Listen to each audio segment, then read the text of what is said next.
Salut les Alformés, bienvenue pour ce nouveau chapitre concernant Azure Site Recovery. On va voir dans cette première vidéo qu'est-ce que Azure Site, qu'est-ce que Site Recovery. Donc, au niveau du plan, on va faire un petit peu un tour d'ensemble, une vue d'ensemble de l'Azure Site Recovery. Pourquoi utiliser Azure Site Recovery, donc un des composants Azure, et qu'est-ce qu'il nous apporte? Une petite synthèse des éléments pouvant être répliqués, parce que, comme son nom l'indique, c'est pour répliquer donc des données, pour faire du disaster recovery. Un petit tableau récapitulatif, et on parlera un petit peu de pricing. Alors, Azure Site Recovery, Recovery Services. Donc, c'est un composant d'Azure, un module d'Azure, on va dire, un service, j'allais dire même un service, effectivement, qui permet de faire de la stratégie, enfin de la continuité de service. Donc, la continuité de service, qu'est-ce que c'est? C'est, je prends un exemple concret, j'ai mon infrastructure sur site, j'ai mes serveurs virtualisés, par exemple, sous VMware ou sous Hyper-V, et j'ai envie de protéger une de mes machines virtuelles parce que si il arrive quoi que ce soit, même si j'ai du RAID ou n'importe quoi, enfin si j'ai quelque chose pour protéger mon infrastructure, répliquer sur un NAS ou deux SAN ou peu importe, si je veux une continuité de service, j'ai besoin en fait que cette machine-là, une machine qui serait critique, un serveur qui serait critique, qui soit répliqué et qui à la limite, qui ne s'arrête pas, que les utilisateurs ne voient pas de différence.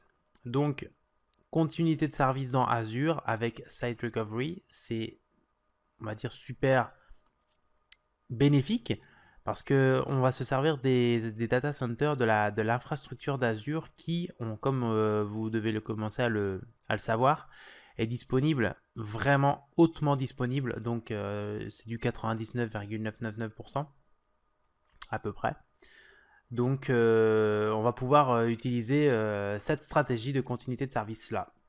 De la récupération d'urgence, donc là je viens d'en parler, donc récupération d'urgence de votre infrastructure. Si votre machine virtuelle venait à planter complètement, elle est automatiquement envoyée dans Azure et du coup le service continue à fonctionner. Maintenir les applications d'entreprise opérationnelles, donc applications, à la limite on va protéger les machines qui sont justement critiques, donc dans le sens où il y a des applications d'entreprise opérationnelles critiques sur ces machines, et on peut faire, que ce soit une interruption planifiée ou pas, donc planifiée dans le sens où on va aller tester justement, voir si notre continuité de service fonctionne.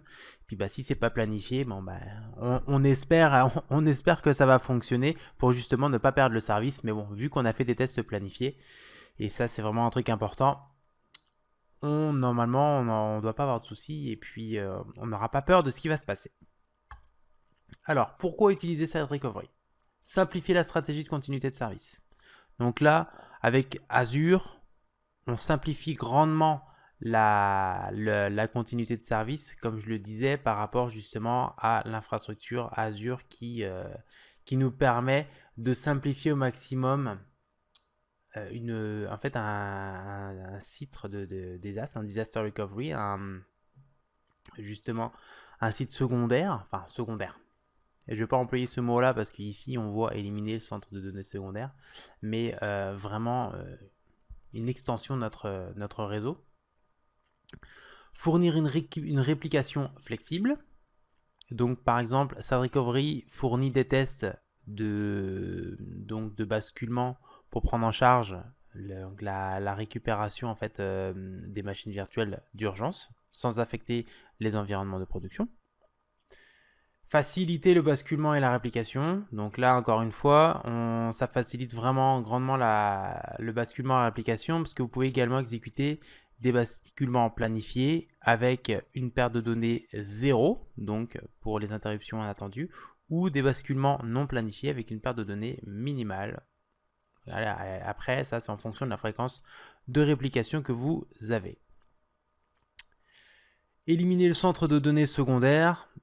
Là, encore une fois, quand je dis centre de données secondaire, en fait, c'est on peut procéder à une réplication vers un site local ou vers Azure. Donc, en fait, dans le sens, on supprime un centre de données secondaire, c'est en gros, on peut se servir de Azure Site Recovery justement pour effectuer justement comment je pourrais dire ça, c'est ça que je voulais dire, réduire, en fait, je cherche la phrase, mais réduire en fait les coûts et la complexité de maintenance d'un site secondaire. Donc c'est pour ça qu'Azure Site Recovery permet justement d'éliminer les centres de données secondaires. Et enfin, il permet une interconnexion avec vos technologies existantes. Par exemple, moi j'ai pris l'exemple SQL, dans le sens où on peut utiliser Azure Site Recovery pour protéger par exemple un serveur principal SQL, un serveur qui tournerait, une charge par exemple qui tournerait, un serveur SQL, une farm SQL Server Always On par exemple, qu'on peut justement, comme le nom l'indique, il faut tout le temps que ça soit vraiment tout le temps à on, tout le temps allumé, et on veut vraiment pas que ça s'arrête, surtout avec des données sensibles dans nos centres de données. Enfin, au niveau du SQL, dans nos bases de données, pardon. Et donc, on peut interconnecter justement nos technologies existantes avec Azure Site Recovery pour avoir une continuité de service vraiment très raisonnable. Alors, synthèse un petit peu des éléments qui peuvent être répliqués. Donc, comme je disais, on peut soit répliquer directement dans Azure, soit répliquer entre vos deux data centers à l'aide d'Azure Site Recovery. Donc on va pouvoir répliquer des machines qui sont sur site, des machines virtuelles VMware. On va pouvoir répliquer des machines physiques, donc des serveurs physiques, que ce soit sur Windows ou sur Linux. On va pouvoir répliquer de l'Hyper-V, donc des hosts Hyper-V aussi sur site, et des hosts Hyper-V gérés par VMM. Donc là, si on fait juste de l'orchestration, donc là c'est dans le schéma, si on fait juste de l'orchestration, donc c'est Service Site Recovery, il y aura juste lui qui sera mis en place. Mais si on fait donc de l'orchestration, de la réplication, du failover, du failback et tout ça, on verra tout ça tout à l'heure. Là, on va se servir un petit peu aussi des outils d'Azure, dans le sens où on va se servir des virtual machines, on va se servir du stockage et puis du réseau au niveau Azure, pour justement repartir nos machines virtuelles, avec un site-to-site VPN pour faire du failback directement. Ensuite, une fois que la machine a été envoyée dans Azure et qu'elle continue à tourner, on n'a pas forcément envie de payer encore pour cette machine qui justement est dans Azure, parce que vous savez que dans le cloud on paye à l'utilisation. Donc c'est bien d'avoir un site secondaire, enfin un disaster recovery, faire du disaster recovery dans Azure, mais si vous laissez trop longtemps vos machines, vous allez avoir un coût incroyable. Donc là, une fois que vous avez réparé un petit peu, vous avez vu ce qui se passait au niveau de votre site à vous, bah là, vous pouvez par exemple ramener la machine, ou alors justement redémarrer les machines sur site en faisant de la synchronisation de données, peu importe. Et ensuite, on peut se servir pour faire donc d'Azure Site Recovery pour faire du on-prem data center to on-prem data center. Donc, si vous avez un site de relève, vous pouvez vous servir d'Azure Site Recovery pour aller répliquer vos VM entre Hyper-V, donc stocké avec VMM et VMware. Ici, on a un petit tableau récapitulatif de ce que je viens de dire un petit peu. Donc, charge de travail s'exécutant sur des machines virtuelles VMware, donc répliqué depuis un serveur VMware local, donc répliqué vers Azure. Ici, on a donc du local aussi, serveur VMware local vers un VMware secondaire, hôte Hyper-V VMM vers Azure, stockage hôte Hyper-V local dans le cloud VMM vers un site secondaire, pardon. J'ai cliqué. Et puis ici, c'est la suite du tableau. Hein. Donc ici, pareil, en local, vers Azure, serveur physique local vers Azure, Hyper-V vers Azure et serveur physique local vers un centre de données secondaire. Au niveau du pricing. Alors au niveau du pricing, Azure se comporte en fait de Azure Site Recovery. On va aller sur la page à la limite directement. Lui en fait il est gratuit les 31 premiers jours.